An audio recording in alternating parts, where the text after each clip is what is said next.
In the heart of Westminster, tensions are rising. Today, a dramatic twist in British politics, as Kemi Badenoch, stepping into the role of Leader of the Opposition, takes aim at the Prime Minister with fierce determination. From broken tax promises to soaring council bills and a crumbling healthcare system, she delivers blow after blow in a fiery exchange that has the whole House on edge. But will the Prime Minister hold his ground? Or is this the moment the opposition seizes control of the narrative? You're watching one of the most explosive Prime Minister's questions of the year, and it's only just begun. Before starting, subscribe to the channel, like and write your opinion in the comments. Leader of the Opposition, Kemi Badenoch. Mr. Speaker, can I echo the Prime Minister's sentiments about the horrific terrorist attack of July the 7th? I was pleased to be at the commemoration service on Monday, and in particular, our thoughts are with the families of those who lost their lives, those who had to go on without their loved ones. And Mr. Speaker, I would like to pay tribute to Lord Tebbit, who died yesterday at the age of 94. He was a man of iron integrity and conviction, who by his efforts helped to save our country from the chaos of the 1970s. We all owe him so much. Mr. Speaker, in their manifesto last year, Labour promised not to increase income tax, not to increase national insurance, and not to increase VAT. Does the Prime Minister still stand by his promises? Yes. Mr. Speaker, it is rare. It is rare, yes. It is rare that he's able to give a clear answer, but I'm glad that he has done so, because he also promised, in fact, he boasted that he solved the doctor strike, but only a Prime Minister who was so weak and giving 28% pay rise to doctors, only now we see that they're still voting to strike again. He folds in every negotiation and claims that it is a triumph. Yes, he does. And we saw at the budget, Mr. Speaker, more promises. The Chancellor promised that she would lift the freeze on income tax and national insurance thresholds, because in her words, they hurt working people. Is that still government policy?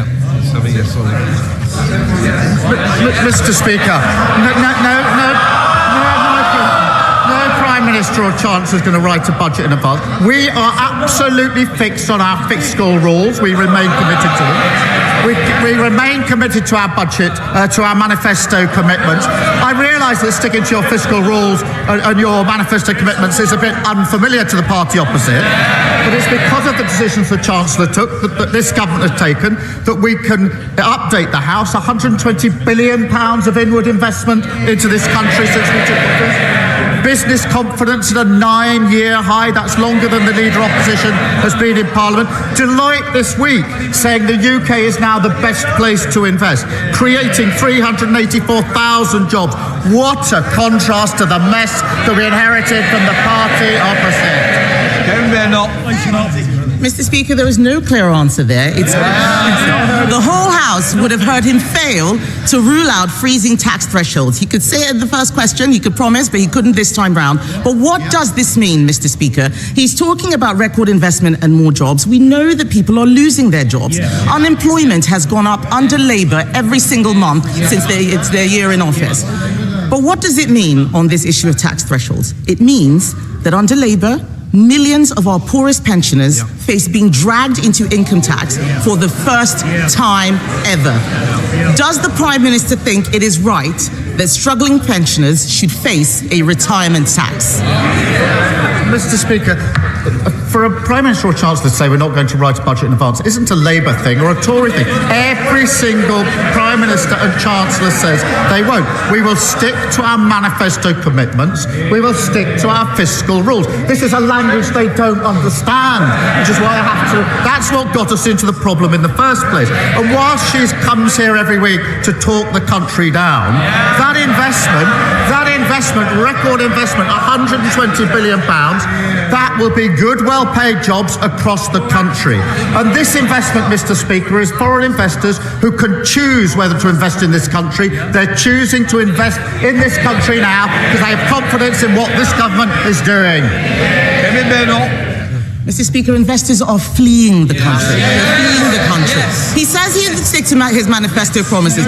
They promised not to put a tax on working people, and then we got the jobs tax. And all we have seen is jobs disappearing. Before the election, the Prime Minister promised, and I quote, "not a penny more on your council tax." The Institute for Fiscal Studies says that now council tax bills will rise at their fastest rate in 20 years. Will the Prime Minister admit that under him, council tax is set to soar? Minister. No, of course it's not. It soared under the last government. But, Mr. Speaker, here she goes again, back on familiar territory. She comes here complaining about the national insurance rise every year, every week. She comes here complaining about it. And then when she's asked the question, well, would you have the courage then to reverse it? What's the answer? What's the answer? No! And I'll tell you for why. Because she's too embarrassed to say she doesn't want the investment we put in. That investment went to the NHS. They want the investment, they can't say how they're going to pay for it. That is what got us into the problem in the first place.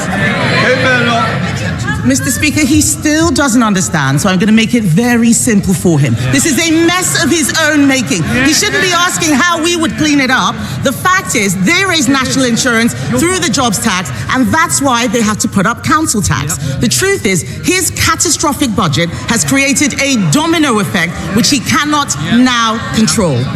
We on this side of the House know that you cannot tax your way to growth. But now he's flirting. They're all muttering. I remember that budget. They were laughing and cheering. They had no idea the mess that they were creating.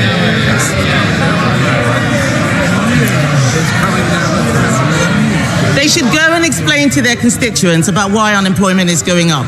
But, Mr. Speaker, what is more worrying is that now he's flirting with Neil Kinnock's demand for a wealth tax. Let's be honest about what that means. This is a tax on all of our constituent savings, on their houses, on their pensions. It would be a tax on aspiration. Will the Prime Minister rule this out?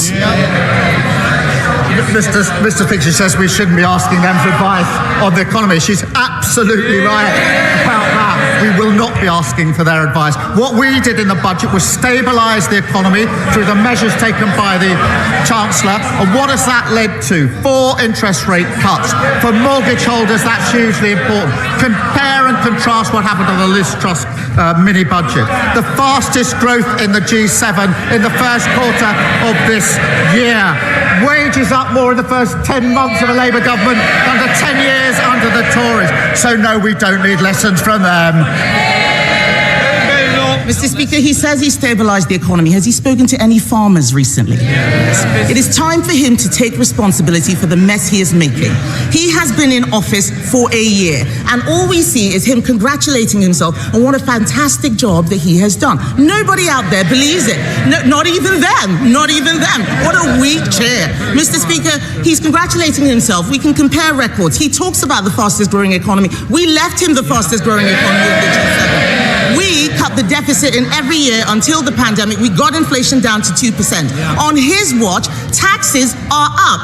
Unemployment is up. Inflation is up. And this weak Prime Minister has been forced into a series of chaotic U-turns. Yesterday, Mr. Speaker, the OBR said that our economy is being eroded under Labour.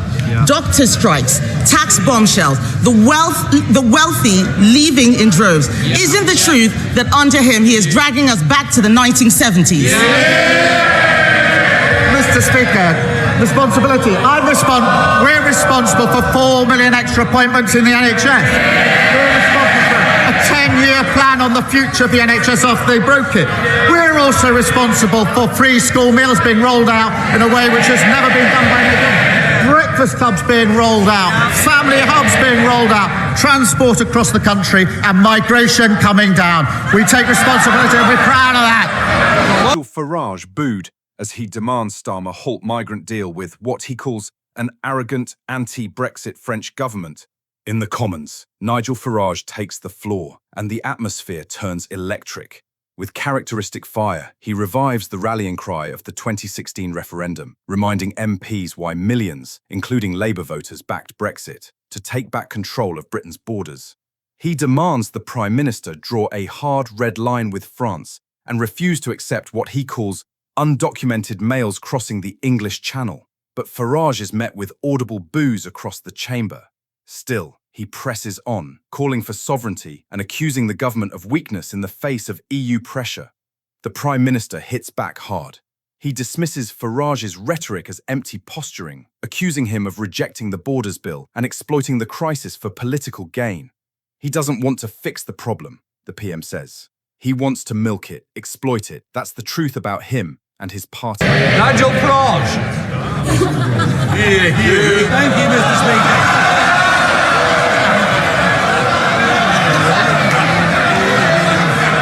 The main reason that this country decided Some of you want to get in a little late. If this takes forever, you won't get in. Nigel Farage. Thank you. The main reason this country wisely voted for Brexit back in 2016, and that included millions of Labour supporters, is because we wanted to take back control of our borders so that we and we alone could decide who comes and settles in our country. Does the Prime Minister understand that demand today is even greater than it was back in 2016, and that we demand, the country demands, that you say to the French President, will you shut up? That you say to the French President, we will not accept undocumented males across the English Channel, and that you are not dictated to by an increasingly arrogant anti-Brexit French President. Mr. Speaker, we are fixing the mess that we inherited. We are working with other countries to ensure that we take the measures necessary to stop people crossing the Channel. They are serious answers to serious problems.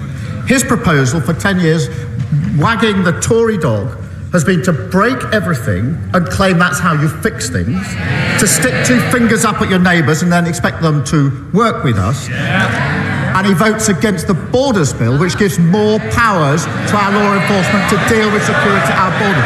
And Mr. Speaker, the reason for that is he has no interest in fixing the problem because he wants to milk it and exploit it. That's the truth about him and his party. We want to make it clear that our videos do not contain any kind of misinformation.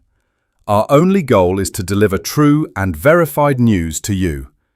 If you enjoyed the video, please like, share your thoughts in the comments, and don't forget to subscribe to the UK Brief channel.